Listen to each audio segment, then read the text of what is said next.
Well, good afternoon. I've got 4 o'clock and welcome to the Water Commission meeting on April 17th. We'll go ahead and call the meeting to order. And first of all, could we have roll call, please? Anybody here? Yeah, there she is. Commissioner Doba, I'm here. Commissioner Bills, Here. Commissioner Paul, Here. Commissioner Watzek, Here. Commissioner Nauman, Here. Commissioner Garcia, Commissioner Vane. Thank you. It looks like we do have a quorum, so we'll go ahead and get started. First item on the agenda is public participation, and this is where the public has an opportunity to address the commission. Please state your name and your address for the record. Our open meeting law prohibits the commission from discussing or taking action on an item that's not listed on the agenda, but the members may respond to criticism made by those addressing the commission and ask staff to review a matter or ask that a matter be placed on a future agenda. And public comments should be limited to 3 minutes reading time. Do we have anybody here for public participation?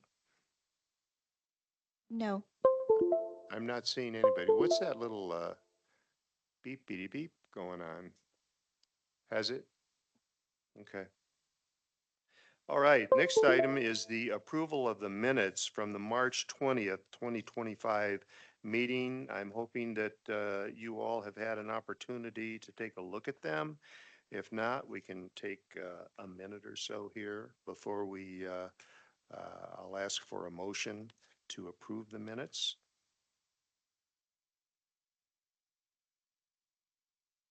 I move that the minutes be approved. We have a motion to approve the minutes. Do we have a second? I'll second. Motion's been made and seconded. All in favor, say aye. Aye. Is there any opposed? Okay, there you have it. Minutes have been approved. New business. We have one item on the agenda for this afternoon, and that's a follow-up to the reclaimed water rate discussion. And Aaron, I see your name on the agenda. Are you going to be taking us through this? Okay.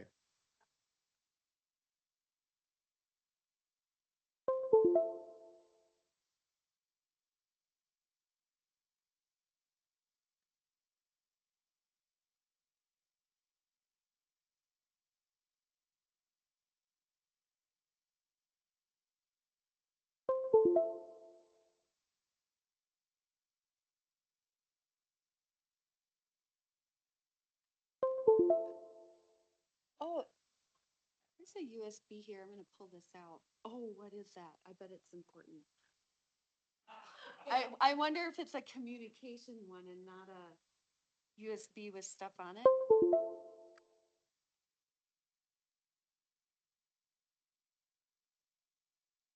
my gosh. Okay.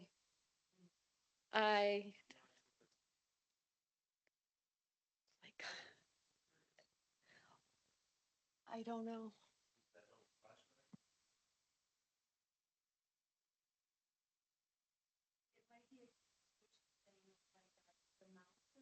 Oh, okay. All right, well, it sounds good now. Thank you for taking care of that for us, Aaron.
I think so.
The microphone was not And I'm so sorry. Yay, boy, I wasn't thinking, like, I couldn't hear myself, but no one said anything. So sorry about that, Ian. Um, so yeah, I'm here to take direction on how to proceed. Uh-oh, this just,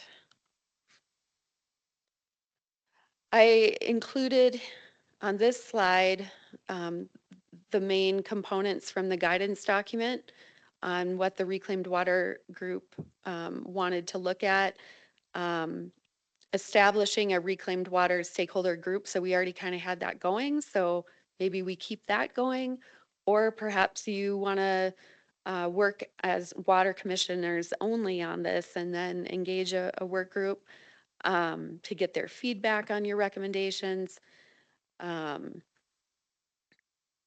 these were the ideas that were within the recommendation document. Aaron, I was just thinking on that first bullet, it might be a good idea to have one member from the Water Commission on that group, in that group also.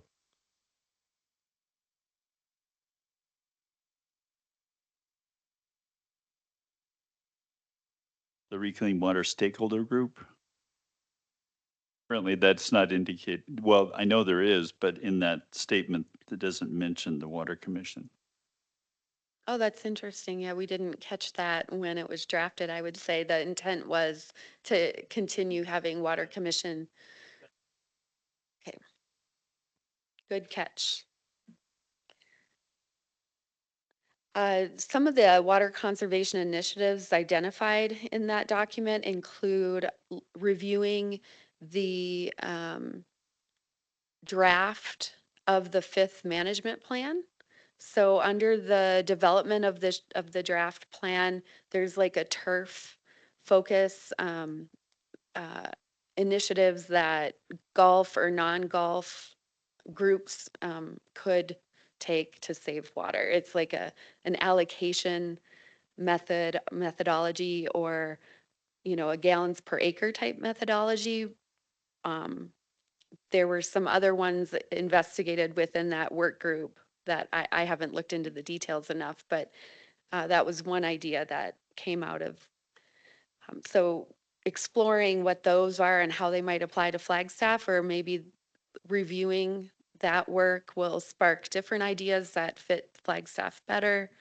Um, Looking at the city code for demand management initiatives like that we have on potable. So the odd even watering day and watering times of the day. We have to just remember, and we would get into this further, but golf courses can take water off peak.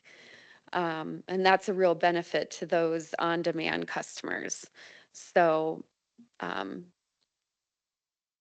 there are considerations within that don't apply to potable customers as well. Um, and looking at city code for other opportunities, or looking at our water policies for other opportunities. Yeah, so that's what I have for you tonight. It's just to consider how to move forward.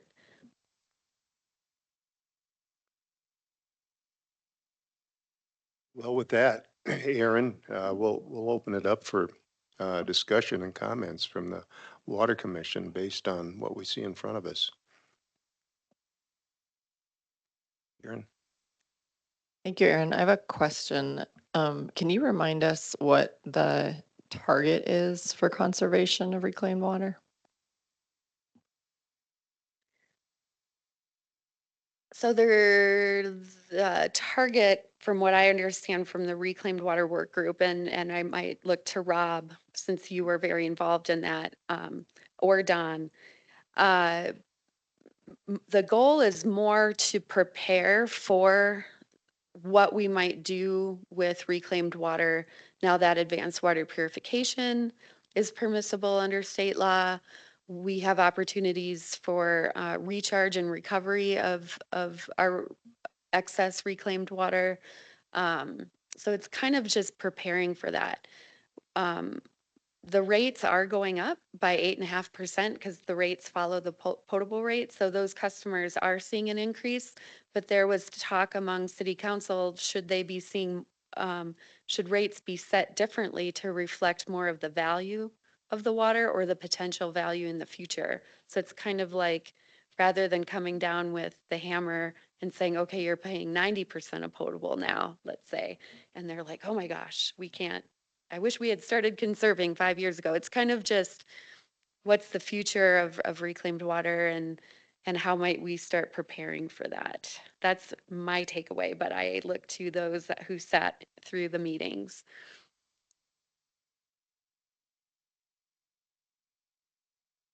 Don, would you like me to take a first shot at that?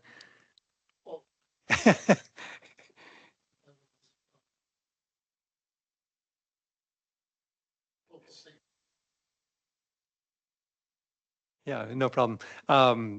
Karen, there was not a tangible target or goal for reclaimed water usage in terms of, acre feet of water or this, that, or the other. Um, Perhaps in part because it's so weather dependent in many cases, with golf courses and so on and so forth. I think the most direct statement was in the executive summary document, item 4, and we said expand the scope of Flagstaff Water Services water conservation activities to include reclaimed water uses. In other words, conservation under Tamara Lawless, to our knowledge at that time, was focused entirely on potable water and did not spend any time on reclaimed water. And basically, we were saying you should start thinking about reclaimed water. And one of the one guideline we cited was achieving reclaimed water usage rates as good as or better than the standards defined by the Arizona Department of Water Resources and the fifth management plan work group. And at least a good deal of that pertains to the management of golf courses, on a per hole basis and acreages and so on and so forth. And at least, I'm sorry, I'm forgetting her name, our one rep from um, Aspen Valley was somewhat knowledgeable about that standard. Nicole Elman. Nicole? Mhm. Yes. And Nicole was somewhat knowledgeable about that, but we really don't have very much of a global look yet, whether the other courses are aware of that or managing to that or managing to better than that. And I think that, starting to get a grip on that is, behind the implication here that reclaimed water, perhaps led by Tamara, should start having those conversations. Are you aware of these standards? What are your plans and so on and so forth. So, it's baby steps at this point, but yeah, definitely not yet uh, a tangible quantitative standard. Thank you. Aaron, I wasn't involved in the most recent rate study that was done. I am aware that the rate, we're going to be having some fairly significant potable water rate increases. And of course, as you indicated, the reclaim based on a flat percentage rate is going to kind of follow that. But what was the trigger that was really the rationale for the need for these water rate increases? Was it the capital improvement program or, what stood out that really drove the need for those rate increases on the potable side? Yes. Well, Ron, the last rate study on water concluded in 2016. And that our last increase was in 2020 on potable from that 2016 council adopted rates. So 2020 on our revenue was flat, or the rates remained flat. And we experienced inflation, the cost of materials and supplies going up. Uh, and there have been, staffing, um, salary increases or merit increases that we have to factor in. Capital was huge. So our capital program, we had deferred a lot of projects, and then even more so after 2020, when we have to pull from project lists in order to do one project, we had to defer 10. let's say. So uh, we should have executed a rate study in like 2019, and that was delayed due to COVID. And also, the, we've been through a number of interim directors in that time, so it was just not a great time to execute a rate study. So then we finally did that in 2023, executed, got going in 2023. Yeah, so. So what I'm hearing then is it's a combination of O&M increases and capital improvement needs that are the driving forces behind the need for these potable water rate increases. And I'm wondering if is it fair to base just a flat percentage increase for reclaimed water rates if the reclaimed water system isn't seeing, those capital improvement projects being constructed like the potable water system is seeing? It's just a thought. The reclaimed, I see, Robert, I'll just add on reclaimed, we do have quite a list of capital projects. A few of those are funded, and those are kind of more basic operational type projects that we just need to do. Like we have an 8-inch bottleneck in a larger delivery system at Bushmaster Park. So we're trying to upsize that. Reclaimed water, we operate it, kind of bare bones. We don't make a lot of investments in that system, but we could do, we could change out our meters more often. Some of the meters are pretty old.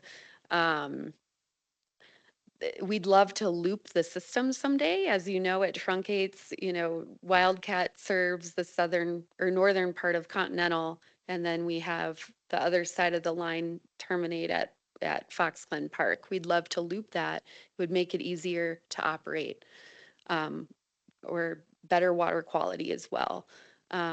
So the this group of reclaimed water users are like, well, yeah, what capital projects benefit us? So then you get into uh, some of the projects benefit some of the customers, but not all the customers, let's say. And it starts to get a little crazy. I might add that some of the reclaimed water projects that have been done have been pulled out of the potable water pot, if I'm not mistaken. Yeah, I feel we've Brad Hill always said, and I see the numbers, that reclaimed pays for reclaimed. So the reclaimed projects, if you can name one, I can't think of one where we're pulling money out of potable.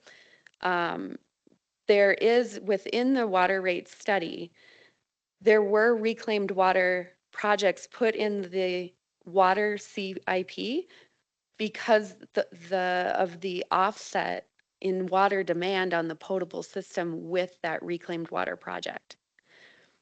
So that could look like we're pulling from potable rates, but it's because we're saving potable water. So yeah, if you think of a project, let me know, but I can't think of one. I guess my point was that if it takes us back to the cost of service analysis, because that would separate out the reclaim system, the reclaim capital projects, the cost, the O&M cost for operating the reclaim water system, and apply that to the reclaim water rates separately from the potable water system. And it was my understanding that that was the direction we were kind of headed with the reclaim water rates. You mean in the future? Yes. Yeah, and council did say we'd love to see what a cost of service-based rate looks like for reclaim. And it could be a totally different customer class from what we have. The customer classes follow potable as well. A cost of service analysis would probably identify a different customer rate structure, I'm guessing. And that's set for January 2026 is what you said earlier, like when the Yes. next schedule of the rate evaluations. That was under, Shannon Jones kind of had his, execution of these going forward, and that was what he was recommending. It's in our water policy to to do this check-in. We call it a rate study, maybe more informal every 3 years, just to see what our revenues are doing and to make sure we're collecting appropriately. Um, and instead of doing 3 funds or 4 all at one time, Shannon Jones was like, I want to do one every year. And then you're still hitting it every 3 years if you lump reclaimed in with potable or lump it in with uh, wastewater. Go ahead, Rob. Excuse me, allergies are getting to me.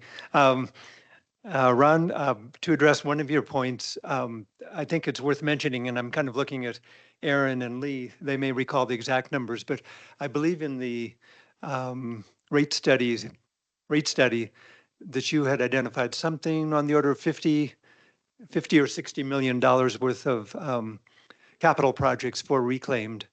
And the rates at that time were forecast to be able to cover about 11 million of that. So there was a shortfall that was identified.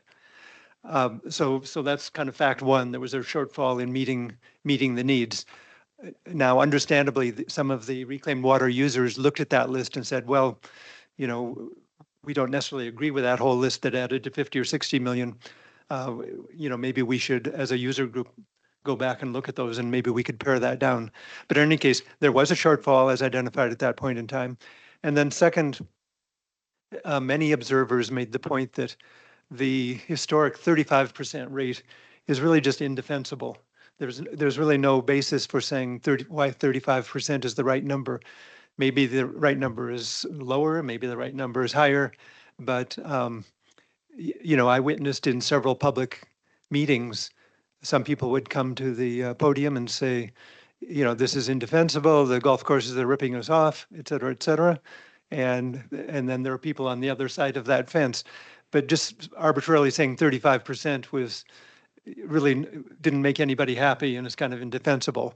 So the proposal out of the work group was, well, let's in the relatively short run, go to a cost of service basis for pricing. And there's an important asterisk there that I like to keep bringing up because I think it's one of the very important parts of that. The cost of service pricing will require city council or someone in a policy making role to make the decision what portion of a water reclamation costs or wastewater costs should be allocated to reclaimed water. Because if you just allocate costs from the discharge pump from the wastewater treatment plants to the customers, that's just a transportation cost or a transport cost for the water. But you know, there's also some costs in terms of making that water or making that water suitable for use by reclaimed users. And so ahead of us is a big, in our future is a big discussion that needs to take place about what portion of wastewater treatment costs should be allocated to reclaimed water. And so anyway, that would be part of reclaimed water cost of service pricing. And that'll have to be discussed, you know, when the group kicks off, when the consultant kicks off in January of 26 or whenever it is. That discussion needs to take place at the front end of that study. But anyway, the group said, you know, because of the large increases the customers are already seeing, let's defer this cost of service, you know, until for 5 years, you know, let them have a little time to absorb the 8.5% per year increases. Then we switch to the cost of service, which will be informed by the cost of service study. And then we made the remark at the end that if and when Flagstaff makes a choice to move to IPR or DPR, in other words, it puts in the capital to be able to make additional uses of that reclaimed water, then you may want to, then we recommended the council should look at a value-based pricing, you know, because there are multiple potential users. There are more potential users for that water. And at that point, it'll be a question, you know, whose use has greater value? Is it for potable, as a feedstock for potable use? Is it for the existing reclaimed water users, and so on and so forth? But so we're, you know, we foresaw an evolving story on reclaimed water pricing, And the one thing everyone seemed to agree on was that 35% just you can't hold a rational discussion and defend it. And so that's why the desire to move.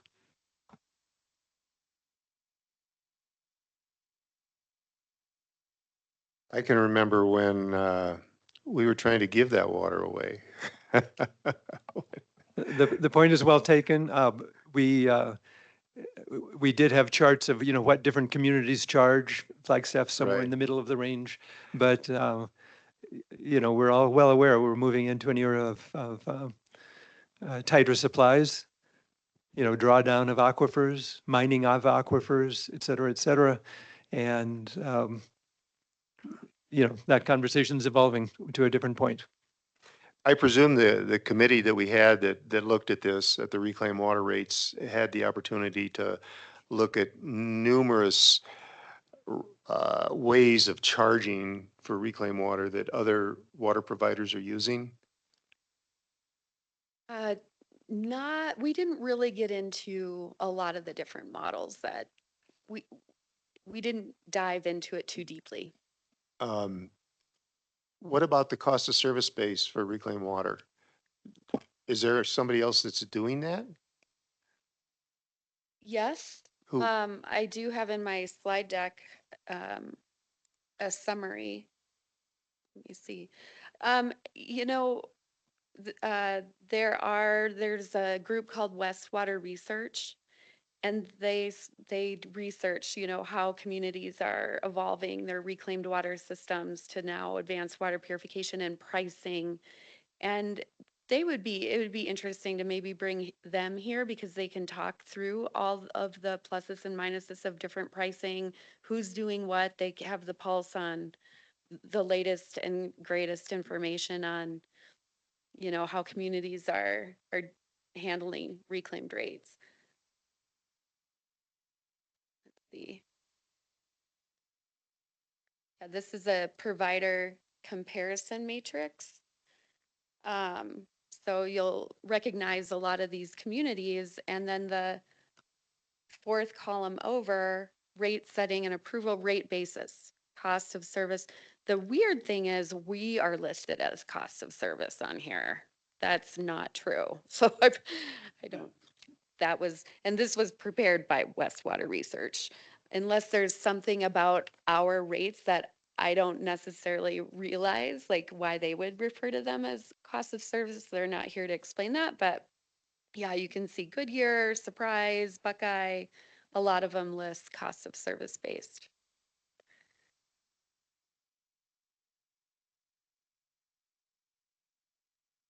John? I would say ours are fixed cost recovery. We generate $1 million a year and we spend $1 million a year. Sometimes we have to defer some funds to the next year to pay for a bigger capital project.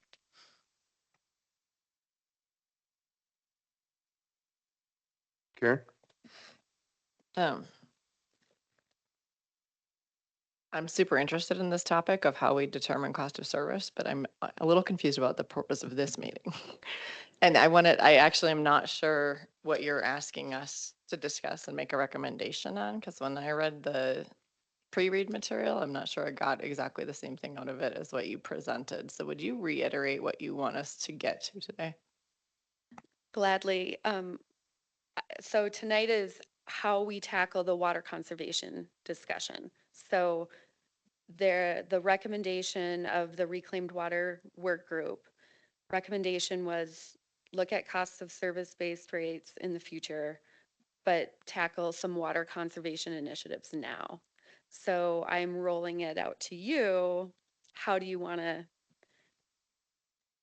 So you're mainly concerned with our thoughts on how we could apply water conservation techniques to reclaim water. Yes, correct.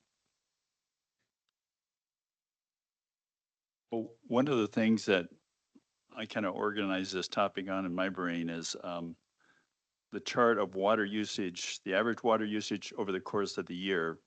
And that shows how it goes. You have peak in the summer, and then it's lower in the winter and, early spring and late fall. And that peak is what is causing the heartache in this whole issue, because that peak is going to prevent DPR, IPR from coming online, because we can't, it doesn't make any sense to develop a system like that and only use it for, maybe it does, but not use it for 4 months out of the year during the highest need period, possibly. I think that's a chart that I would include in the group. Yeah, there it is. Perfect. Because that's so anything conservation should be directed at bringing that peak down. That would be, that for me, that would be priority number one. How do we reduce summer water usage so that there is a cushion in there where you could start doing DPR without impacting the current water users? So that would be my point to make. The other thing I was just thinking, 2 rate studies ago, it ended by kicking the can down the road on reclaimed water, if I remember right. And there was not a whole lot of happiness about how that terminated with regard to reclaimed water. So I'm glad we're getting on it now, which is great to see. And I think the group that worked on this did a fantastic job. So kudos to Rob and Don and the rest. So. May I comment on that, Mr. Chair, or would you like me to hold off? No, go ahead. I just, I want to reiterate that IPR can happen today under current regulations through, an aquifer protection permit. We don't need to treat the water additionally to make that happen. And that's just a fact. I'm not arguing if that's good or bad for us. That's just a fact. And as a water management strategy, recharging the excess water we have is a great management strategy. And so when you say IPR, DPR, that there's no water for that, your initiative or your position is you want to see that water treated to another degree before it recharges the aquifer. And in the summer, we can only treat maybe 1 MGD for DPR or IPR, because that's the only delta we have. If we continue to deliver water to our current customers, there's very little. So you build a treatment plant, what size? You have to be able to scale whatever treatment technology to the range that we have, which is 6 MGD in the winter down to a half in the summer, let's say. So I just wanted to share with the group. I would agree with that. I probably shouldn't include IPR because you make a good point. I would question the treatment level of treatment going into the aquifer. I mean, look at the politics of regulation over the years. It looks like the regulation of fluorinated hydrocarbons is going to go down the tank. And that's purely political. It's not a matter of health and safety. It's just the politics of the time. And that doesn't mean it's safer now. It just means that the political will has gone a different direction. So Flagstaff is ultimately going to have to make a decision. How are we going to, what will our future look like? Are we going to worry about the quality of our aquifer or not worry about it? So. And there's already indirect recharge happening, as you know.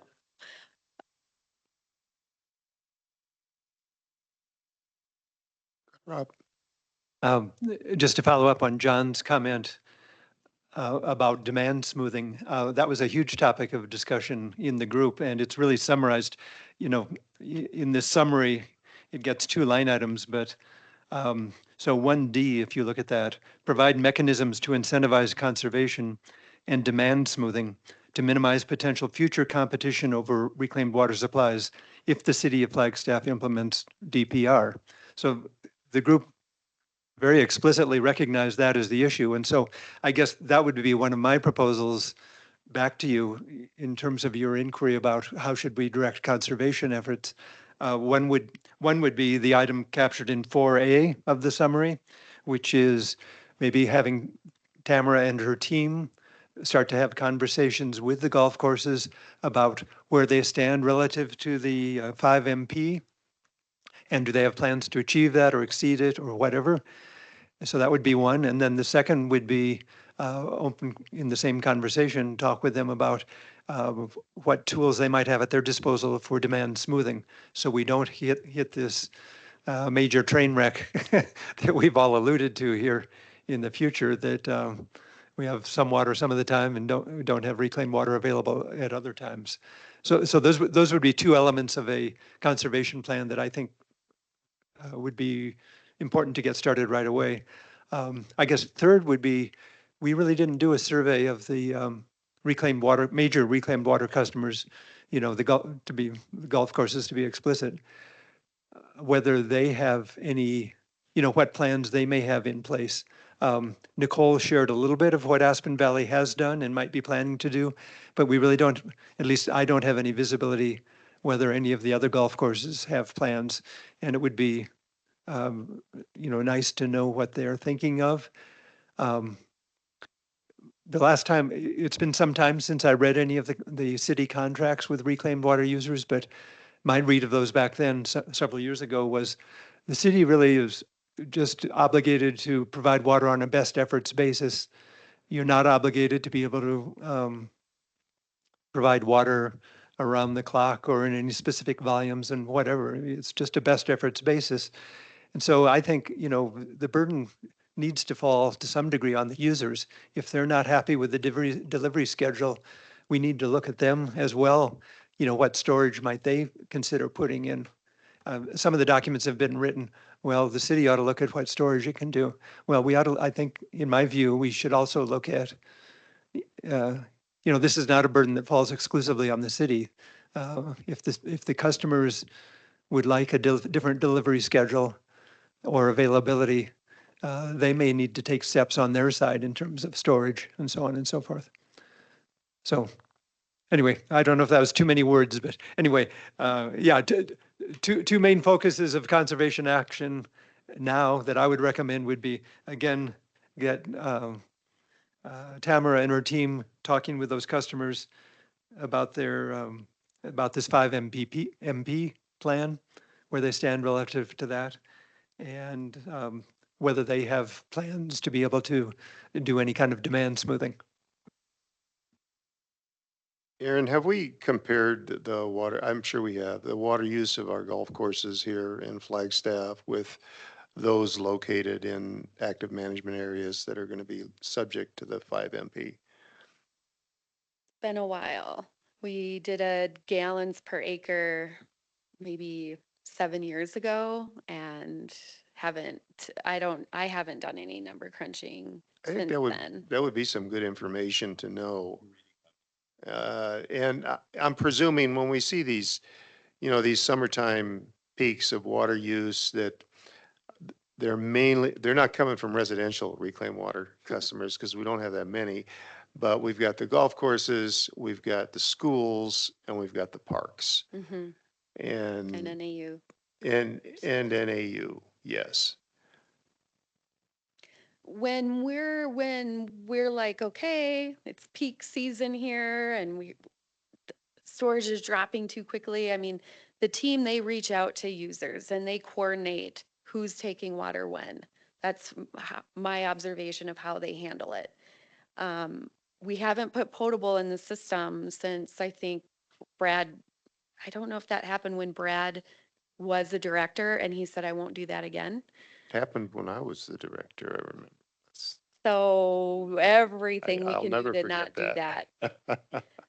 And Lee, if you'd like to add anything, because you're part of that. Yeah, I think I'm kind of speaking to Commissioner Vane's point. So as far as on-site storage, we have talked a little bit about it. It would be a massive amount of storage because we're not talking about a day's use. We're talking about a peak month. So how do you store 50 million gallons of water on your property? You build a pond, but then are you okay with the aesthetics of having an empty pond by the end of June? So there are some operational hangups with that. And then to your other point about different golf courses who have done conservation measures, Pine Canyon has actually done an incredible job of reducing their turf and reducing the gallons per acre. They have new heads, sprinkler heads that only point in certain directions. They have sensors on their lawnmowers so they know exactly where they need to put the water. But a follow-up to that now is, this is something that's coming your way probably in the next few months to a year, is now that they've conserved this water, they want to renegotiate their contract so they can use it on a separate parcel and build a 9-acre or a 9-hole practice course. And they're not willing to give up any of their allotment, or they're asking to not give up any of their allotment to do so. So there are conservation efforts out there, but you know, the economy of it is, they're looking to save water here so they can build another course and make money over here. Just, Lake Elaine should be part of the conversation too. please, no, no. I'm kidding. I did pull up the reclaimed water capital improvement program list. We do have one, and if you're curious, you know, we can send that out. The 10-year CIP was $69 million, and we have a page 2. A lot of these are just kind of, we'd like to do these projects someday. So there's another 30 million of unfunded projects. So the majority of them are unfunded on the first page as well. On the list is more system storage, another Buffalo Park tank. Just haven't had enough revenue to tackle that one yet. But that would help with the demand smoothing. That's a small tank, the Buffalo Park tank too. 2 million. 2 million? Yeah. We can't It's- afford a 2 million it- gallon water tank. It flows out as fast as it flows in. Ron, back to the peak, and I don't know if this actually is what you want, but I was, the infrastructure of putting the development, having the developer have a bit more of the infrastructure. So not a huge 15 million, but I was texting with a old colleague, and in Gilbert, it's the peak day demand that they have the development do. And then so we did like a month's worth of reclaim divided by like 15 to get at kind of a general. So just throwing that out there in the mix of, I don't know if that actually smooths the peak or actually conserves, but just wanted to throw that out there. And then, yeah, and I think that would take the burden off of the city's side. So anyways, wanted to throw that out. And then to Karen's point, so would the conservation discussion happen in the work group? Is that kind of what you're wanting us to kind of think through? Okay. Yeah, would you want it to happen amongst yourselves or among a work group or Yeah. some other idea? I think the work group makes sense because that involves customers and they can kind of provide feedback, I assume, on what's possible and what's feasible. And so I would vote for that. I know we're not voting, but I just wanted to put that out there. I think that makes sense. And then whoever's the representative on the water commission would bring it back to here. We could discuss it. And I would assume that would be kind of process wise. I'm seeing this fifth management plan as kind of a metric that we're using with our golf courses, saying we want you to be like this. But I would like to see just a comparison of, like I said, golf courses down in active management areas that have to comply with the management plans, their water use, and you know, they're in much warmer areas than we are up here, compared to what we have in Pine Canyon and the Country Club area and so forth. So we can say, yeah, you could be like this if you follow these guidelines, and this is our goal.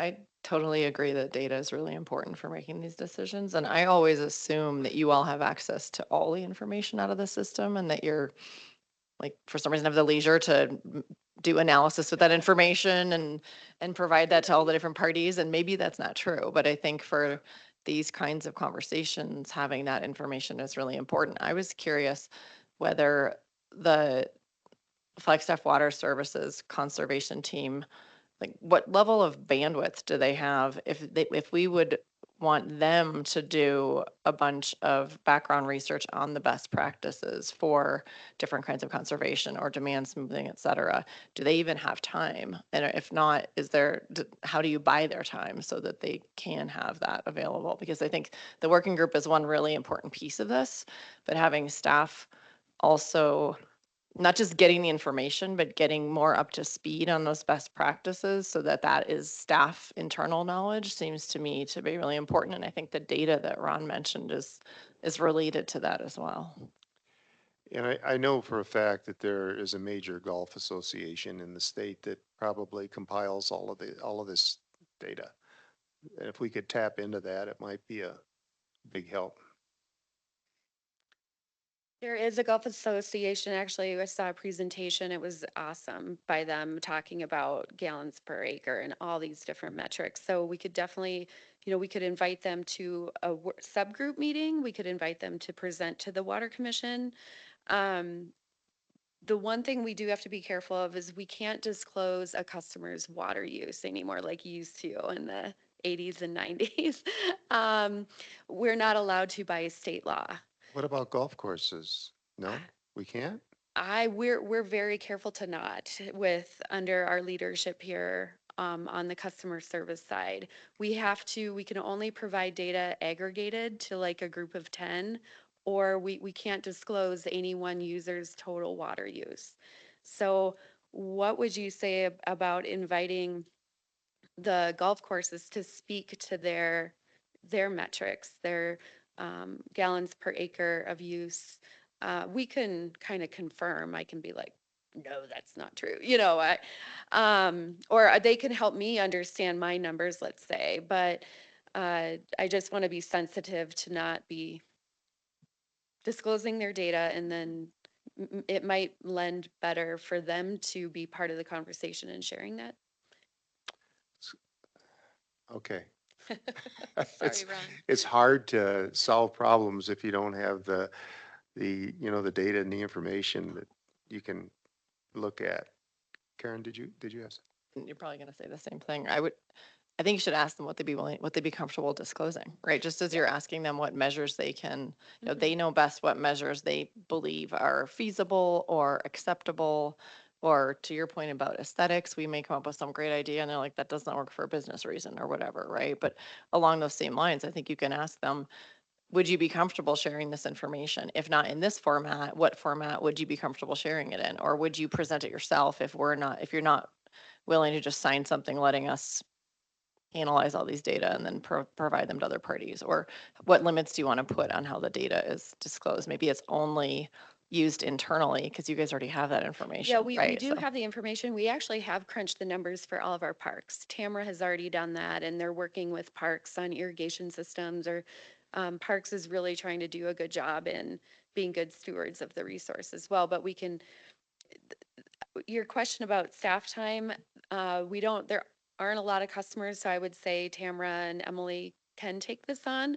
If there's a lot of research, maybe we could lean on an industry person like Westwater Research. They track this as part of their, work. What Already. about categorical data like golf courses in general?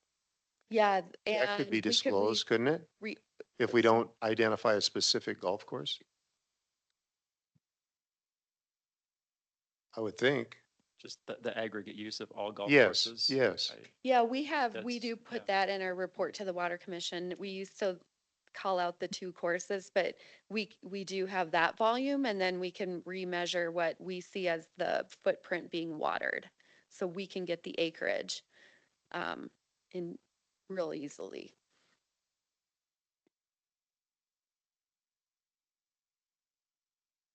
Question, if you don't Lee? mind. Yeah, looking down the road, if you do get a gallons per acre metric for the active management areas, would you consider setting some sort of city policy in a tiered system saying you're using X number of gallons per acre, it's going to cost this much, but you're conserving, you're at this rate? Well, I think it's the gallons per acre, and it's also the number of acres. So we can be comparing apples to apples. Correct. And you mentioned the valley golf courses, they have different grass types and the heat and. That's a good point. And this golf course expert person, it was a a WRRC webinar that he participated in, and maybe we could even just watch that webinar on our own time or something, or have him come speak. Whatever. Yeah, towards that point, maybe there's a representative out of the Arizona Department of Water Resources who has worked with the 5MP, who might be able to either come to us or we could have a video meeting, who could talk about those standards and how those standards might change for a cooler climate and different grass types for Arizona, or excuse me, for Flagstaff in northern Arizona. But in any case, to Ron's point and Karen's point, yeah, we've largely been flying blind in terms of the detailed metrics. Nicole from Aspen Valley did share some information and about their water to acreage and the plans they've had to reduce their total watered acreage. It occurs to me now that if we have a work group, we probably don't want all of the golf courses there at once because they may consider that proprietary information, what plans they have for conservation and acreage and this, that, and the other. So, yeah, this may be touchy information from their point of view, but I am wondering, and maybe it's worth asking the city lawyer. I'm understanding there are restrictions on making some of the information public, but maybe it could be made available to an official city working group, and we can pledge allegiance. We're not going to share it or make it public or anything like that. But I'm trying to think that there should be some way that we can deal with that information and um, get a little more granular in our analysis. I think we could just start by asking the courses and recognizing that they have been doing things. Pine Canyon's they've invested a lot of money in reducing their irrigation demand, and Nicole and then the public continental course, maybe they'll share their data. Well, you have their data, right? Yes, but I'm not sharing it. Yeah, but I mean, maybe I think we should explore whether for the Water Commission as a whole or for a work group of the Water Commission, that if there's a legal way to have that shared internally. And, we can make whatever commitments that are required, that we're not going to individually share that publicly. But it's kind of, as Ron and Karen are pointing out, it's pretty hard to do any work without having that knowledge. And this is kind of a snarky off the cuff comment, but if the rates go up high enough, they're going to want to conserve water.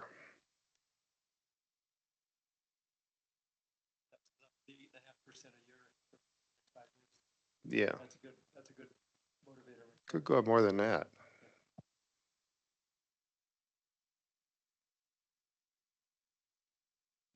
So, did you get any direction? I'm going to listen to the minutes, or read the minutes, because it's a little,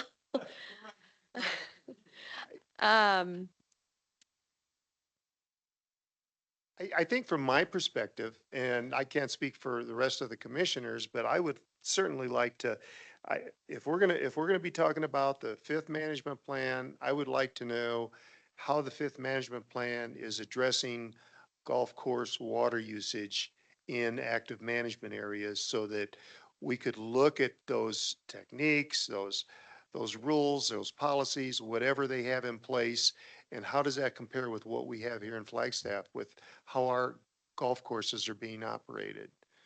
and maybe other turf facilities as well, and not just pick on golf courses. Because Oh, yeah, the fifth management plan, they have a golf course and Yes. a non-golf. Okay, absolutely. okay.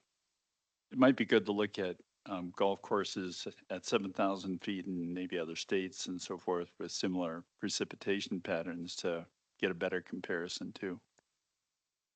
Okay, those are two easy ones. Would you want us to come back to the Water Commission next month and share that information? Or there was one proposal I think for if work you're group. asking for direction or guidance from the Water Commission, we'd like to have that kind of information to know how it could be applied here. And before establishing a work group. Perhaps the city could go out and talk to the golf courses and see if this information could be used in a water commission meeting by golf course. And so we get a comparison as to how management affects, the water per acre they're using. I didn't follow your comment, John. I didn't quite understand what you meant by that.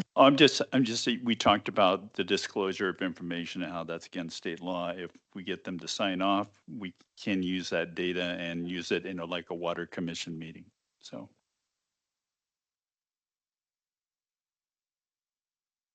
To try to give you something more tangible to work from, I jotted down 4 items that I think I've heard here, and in no particular order. I think one thing I guess I'd like to ask staff would be to investigate the legal basis, whether there is a legal basis for sharing this information internally to the Water Commission or to a work group to know whether we can make progress on that front. So that would be one item. And hopefully that's pretty simple. That's just a question to the city lawyer, city attorney. Second, and I don't know for sure who this falls to, but maybe Tamara, would be a discussion for the Water Commission about how the 5MP plan works. What's in those standards and how do they apply to golf courses and other kinds of entities? Third, would be to invite a 5MP ADWR rep to speak with us. That might be a further amplification of that. And that rep who has worked with the 5MP in the Valley might be able to give us guidance how we might apply it in Northern Arizona. And then fourth, kind of a separate path, I guess I'd love to see Tamara's team start to engage systematically with the major users to just really tabulate at this stage, not put any demands on them yet, but just tabulate at this stage what their conservation plan, whether they have any specific conservation plans, and whether they have any specific plans for demand smoothing. Just to have that as a knowledge base, a springboard to go from. So that adds up to 4 things. Can I augment that?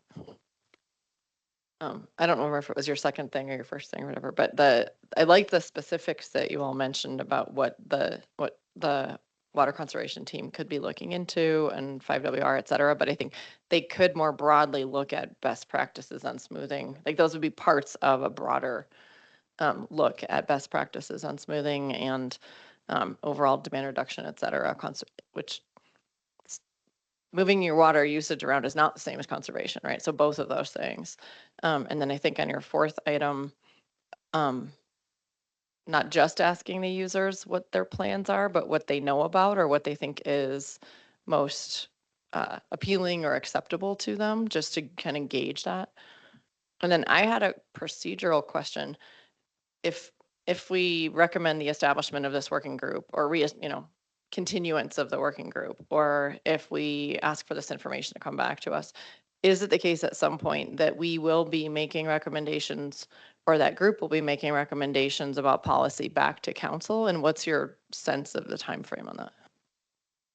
Yes, so the group can make recommendations to the water policies document adopted in 2014 or city code. And for a timeline, I think, maybe 5-6 months. I don't think council is in a major rush to see something. But as long as they'll be glad to know we're working on it. We're talking about forming another working group.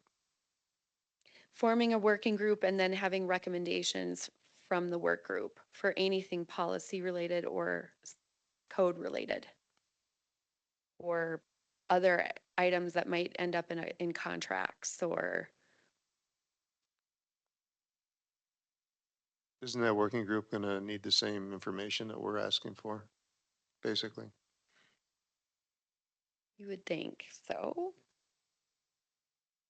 Do we need another layer? Is my question. Maybe we do. I'm just throwing it out there. I will meet with a work group or I will meet with the Water Commission, so I'll leave that up to you. Just in terms of how my brain is processing, it seems like the four things you listed would be commission, presentations and engagement, but maybe we encourage folks to be, attending. And then once those things are presented, then you kind of take them to the work group. But I don't know if other people are thinking it should be happening in parallel. Ron, were you suggesting the work group is unnecessary? I'm questioning if it is necessary. I'm not saying it is unnecessary, but you can just layer some of these things to death sometimes. And but could on the see- other hand, the work group might have a better opportunity to work closer with some of the stakeholders. That's than what I us. was thinking. So that would be the rationale. If Rob? particularly if the largest end users are really bought in on the strategies that are being recommended, that could go a long way. Right. Yeah, I need a reminder here, but I think a water commission is a public meeting, so they may be reluctant to share some information or have some discussions in a public meeting. Whereas I think we were told the work group can be conducted as a non-public meeting. And that might be another thing to get clarification on from the city attorney. But then you might be able to have slightly more candid conversations with the individual customers about their plans and Right. data and so forth. So that's, so those are some of the trade-offs that we may want to consider.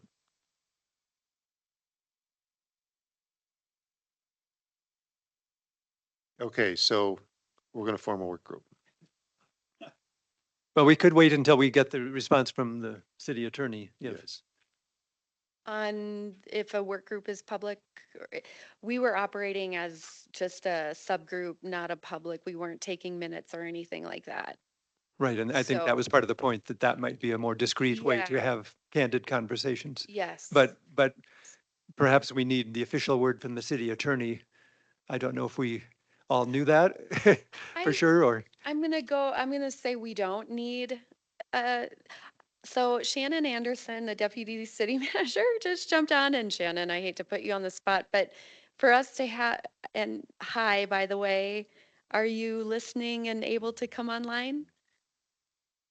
I am. Hello, everyone. Hi. Did you hear the question? I think I heard part of it. I heard that do we need to talk with the city attorney? And is that specifically about whether or not we can have a work group? Was that the question? Yeah, that's not the question, Rob. Go ahead. well, I don't think the Okay. question is whether we can have a work group, but the question is whether a work group could have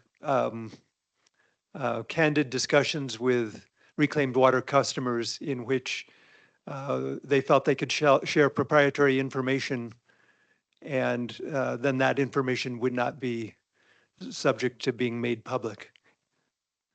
We're talking about information about conservation plans, about potential modifications of golf courses, about water use per acre, things like that, that we don't know their sensitivity around that, but we're just anticipating they may be more willing to have those discussions in a forum that's not public rather than a forum that is public.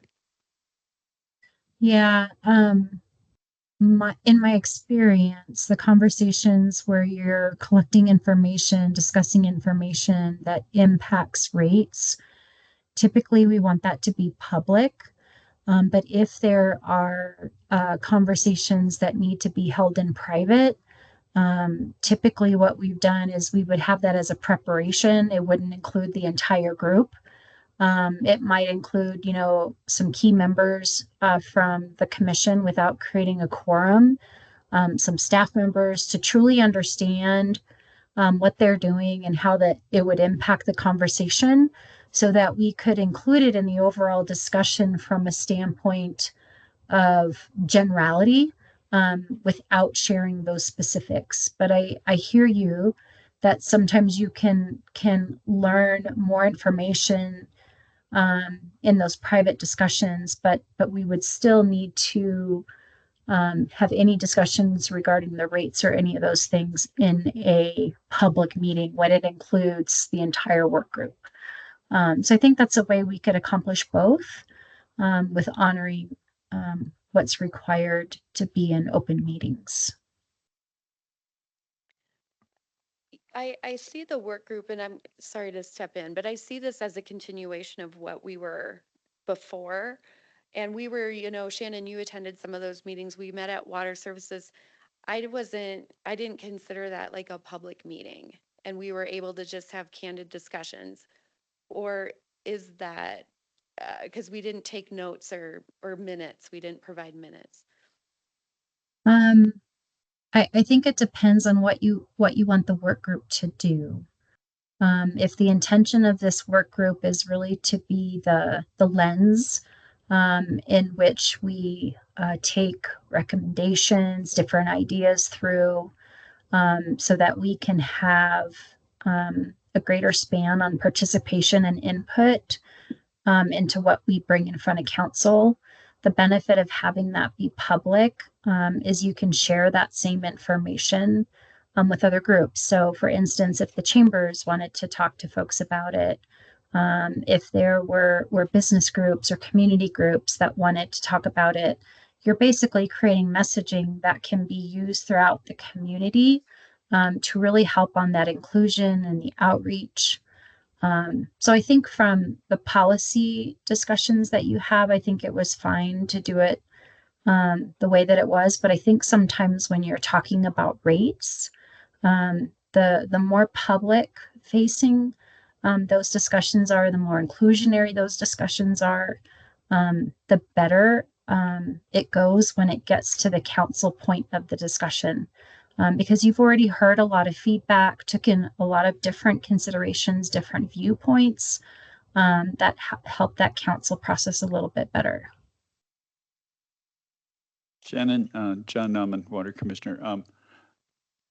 If the primary stakeholders are the big water users of reclaimed water, and they're all at the table for the most part, how does that affect that point?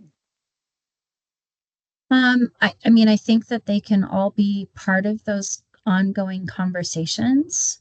Or you might want to have them be like a certain number of the meetings and then invite others to provide feedback.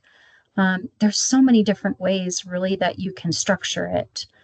In my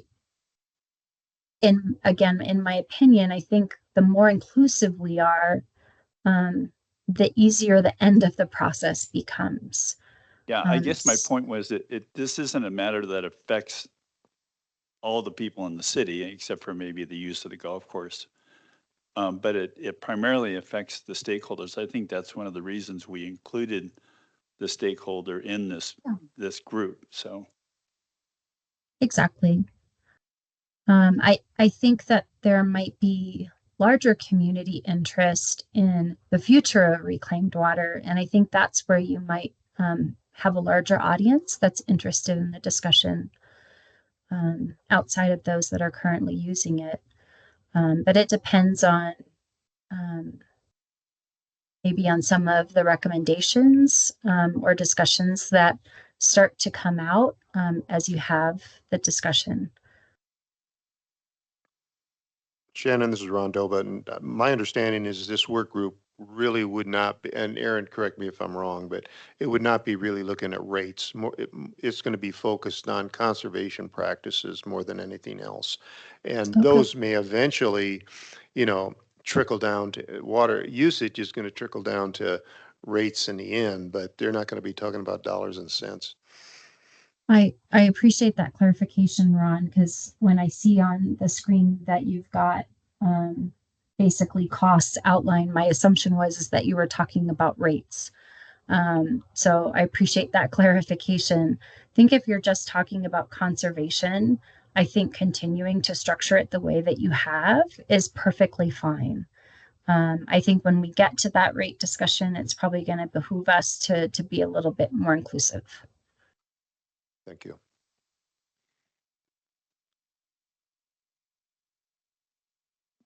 I hear direction from the group, so that's exciting to keep this moving forward.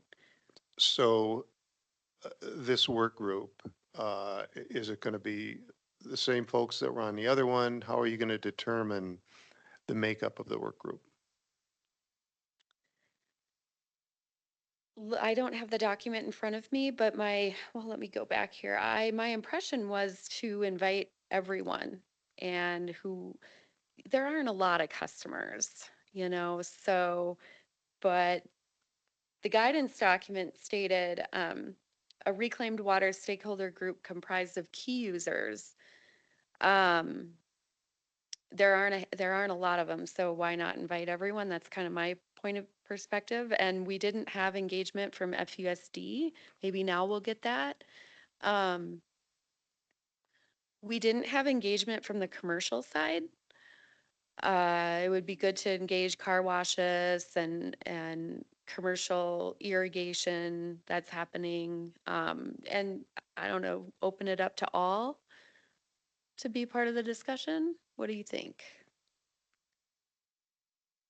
We have 70 contracts. That's not 70 individual users. Um, I don't think it hurts to provide the invitation, and if they're interested enough, they will participate. And if they're not interested, they won't. But at least they won't be able to say, this is something that took place and they weren't invited. yeah. Um, I can write a draft and engagement statement, why we're meeting, and maybe I could bring that to you Okay, next and month. I wanted to touch on that a little bit. We're Okay. mainly talking about how to reduce that peak water usage in the summertime, and how much do we need to reduce it, and why do we need to reduce it? I think that needs to be, the starting point of the discussion with the group. As well as why we're talking about water conservation. Right. Yeah, That is water conservation, basically. it is.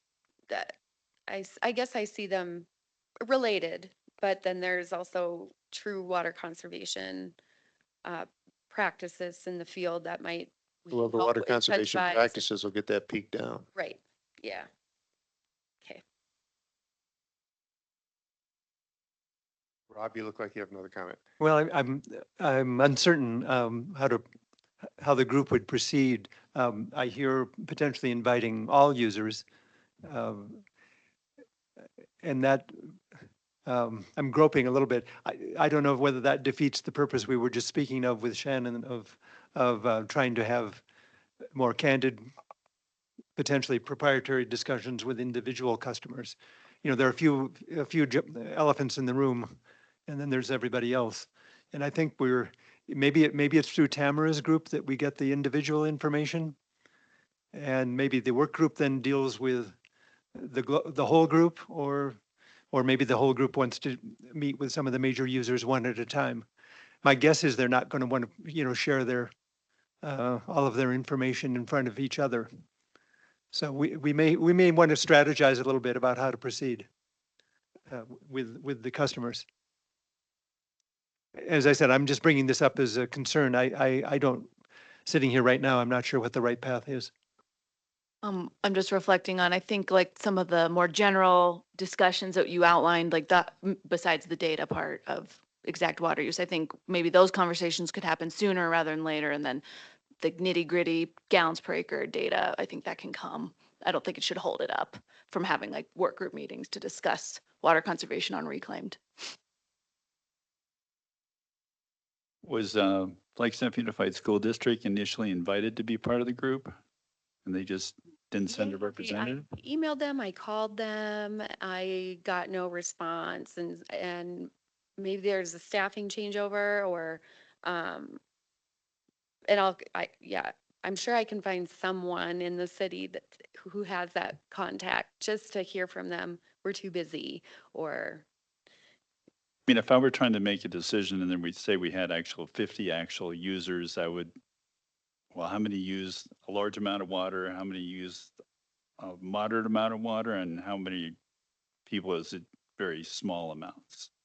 Just to try and get a handle on, because if you have 50 people show up to a meeting, it's no longer a small meeting. It's going to be laborious and it will slow things down greatly, I would think. But I You could- agree. It'd be hard to get something accomplished. You could potentially, maybe once you've got the engagement statement and we have a chance to look at that, whether you send it by email or bring it next month or whatever. I mean, maybe there's information that we're asking this group to provide, which is really like their knowledge of their peer industries, whether we're talking about the school district or the golf course or whoever, best practices or things that they find most acceptable or things that people have found to be most workable or whatever. Maybe there's some of those things where we could actually just have them answer some questions by email or on a phone call or something. And then, but say we're convening this group, which will do exactly these things. And if you want to come in person, you're invited. Because I like the idea of inviting everybody so people can't say they're excluded from the process. Because if we come up with, if somebody, this group or whoever comes up with policy recommendations about changing that usage, it's going to be incredibly important that everybody's bought in. you might have say, industrial users, you might have a representative from the group. They could choose somebody to come and represent them. So I could bring a list of the users back with me next month with that statement. Some of the information that you've requested, we can provide some of that ahead of time. And answer some of these additional questions you have.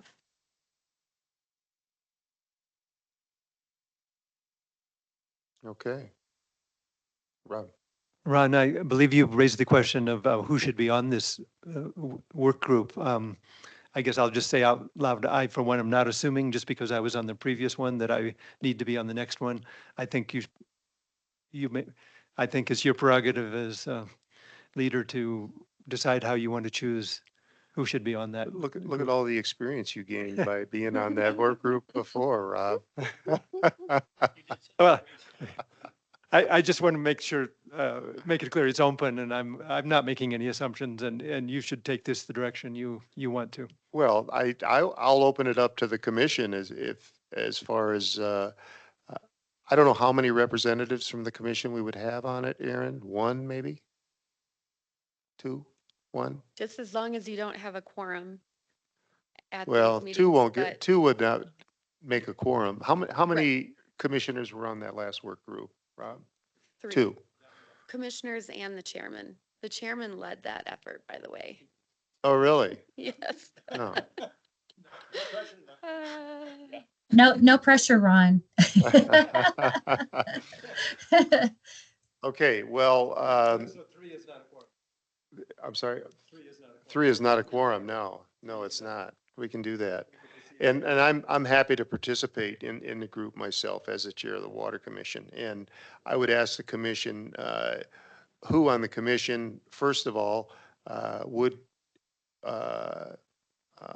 like to be on the work group?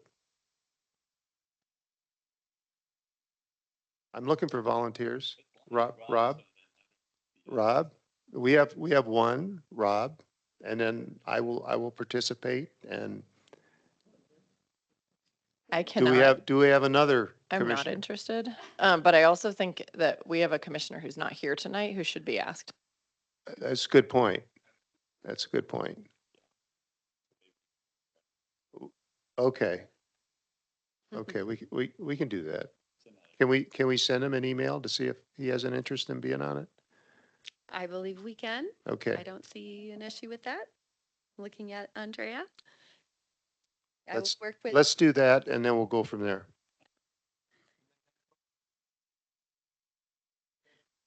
Yeah, and Mr. Chair, I want to be respectful of your time outside of the Water Commission, but maybe I could run that past you ahead of time so it's vetted a bit, and with Lee Williams. So maybe we come with our best proposal. Okay, sounds good. Okay. Okay. You have some direction, right? I do. You're good? Mhm. Do you have any other comments from the commission on this item before we move on? Rob? If we're going to have this discussion next time, I think it'd be great if Tamara could be available, present. Yes, I realized, yes, I'll make sure she can be here. Okay. Thank you, Aaron, for bringing this to our attention. Hopefully we'll move forward and make some progress on it. All right, the next item on the agenda is old business. We have none. Moving on to informational items to and from the chair, commission members, or staff. I will oh, Karen? I had a request to make. I don't know if everybody gets the materials in some other way, but I think I'm getting materials by mail 2 days before the meeting, and I have a very full-time job, and I was wondering if there's any chance we can get materials, especially when, like, the last meeting I was actually able to make was months and months ago, and that one had like 140 pages of things you could have read through to be prepared. So is there any way to get things a little bit sooner? As far as the agenda items go? Yeah, and like just the Aren't they past, sent out electronically also? When do those usually go out? Yeah, I,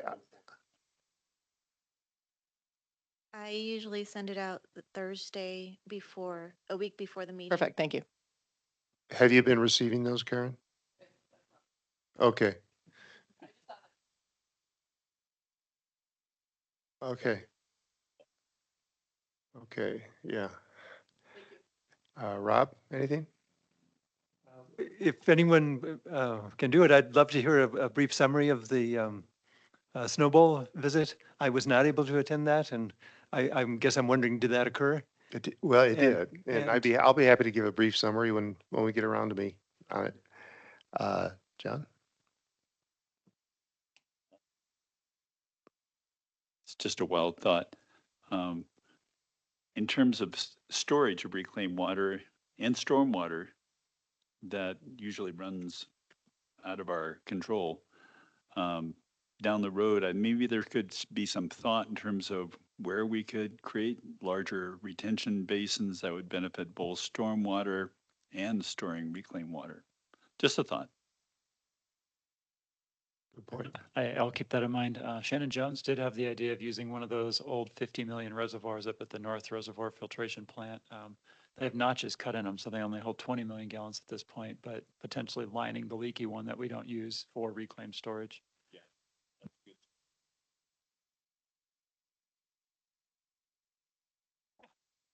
Recharge. Haley? I know you'll explain the visit, but just wanted to express my gratitude to the Snowball folks for the tour. It was really, really educational, and I appreciated it a lot.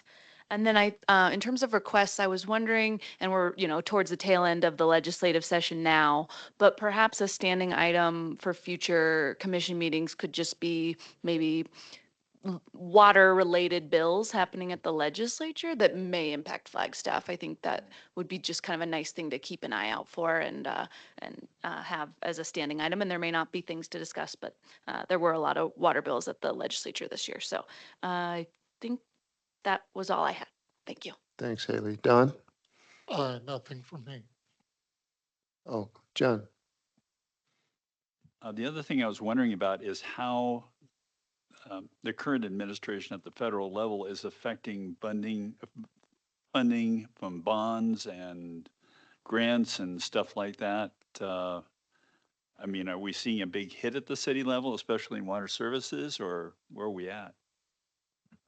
Thus far, I'm aware of one bond that is on hold. It's the Protect grant that was going to be used to fix the flooding over in Big Fill Lake. They're going to put extra culverts underneath the railroad, so it's a joint project with the railroad, and that funding has been on hold for the last month or so. But other than that, we do have some congressionally directed funding. This is more of a joint project with the Sustainability Division, and that's been reapplied for. They've changed the wording on the project to see if we can get funding in a different, same project, but funding it kind of different wording. But nothing immediate or direct other than that Big Fill Lake project. We haven't lost any staff or anything currently? Not in water services. Lee, did you has have? her hand oh, up. I'm sorry? Was that Shannon? Yeah, thank you, Chair. I was just going to add, we had a budget team meeting this morning where there was some discussion about another FEMA grant that impacts some of the Spruce Wash stormwater work. It's about $1.5 million that we've been waiting on, and that still has not been released. So there is a little concern that that funding might not come through by the time we need to start working on that portion of the Spruce Wash suite of projects. So that's also another potential. Thank you. Lee, did you have anything else? I did. Last meeting, I mentioned the Shinse dryer and the cost of a digester at the Rio plant, and I saw a couple eyebrows raise just how expensive it was. And I was wondering if the commission had any interest in us bringing just kind of the story of how we got to the Shinse dryer to the table. Just a quick presentation from Mac and I on the solids handling project and how it's shifted from one idea to another. Yes. We'll get something together for the May Okay. meeting. Thank you. All right. Oh, Aaron? You've heard enough from me tonight, but this is very important. And I'd like to, I don't know if you're all aware that Lee Williams was selected as our utilities director, and he accepted as our utilities director. Congratulations. Could be a long career. So, yeah. Thank you. Thanks, Aaron, for Thank you, Aaron. for the update. Yeah, I was not aware of that, but congratulations, Lee. So 25, lots of years ahead of me. Be careful what you wish for, Lee. You know, now that I've gotten it permanently, I've heard basically the same message from a couple directors. Just a couple of comments on my end. Rob had asked about the snowball tour, and Matthew and Haley and myself did go up there. It was a really nice tour they put on. They gave a presentation on the snow bowl at one of the lodges, and then from there we hopped on a snowmobile and went up to the lake, to the storage area up there, and the pump station, and got a complete description of their operation. They also have they have plans on adding on to one of the lodges up there, building a new lodge. And the county is requiring them to have a fire sprinkler system on it. And they're concerned about how they're going to have water available for that. It's either build a large reservoir and haul water to fill it in the summertime, or use reclaimed water. And there's restrictions in the contract that the city has with the snowball as far as when they can access the reclaimed water. And it doesn't, you know, I don't recall when when the cutoff date is. I think it's March, Lee? They stop making it at the end of February, and they're gonna need fire protection year round for the lodge up there. So that's something that was brought to our attention up there. But it was a good tour. I know that, I think there's another one or two planned for the city council. Yeah.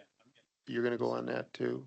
And I don't know if if it's possible to jump on that, and Karen. It's definitely worth going.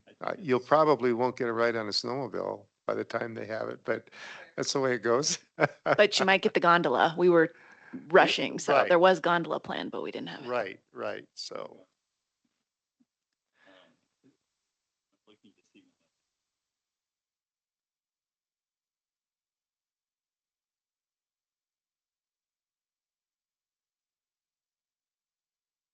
okay.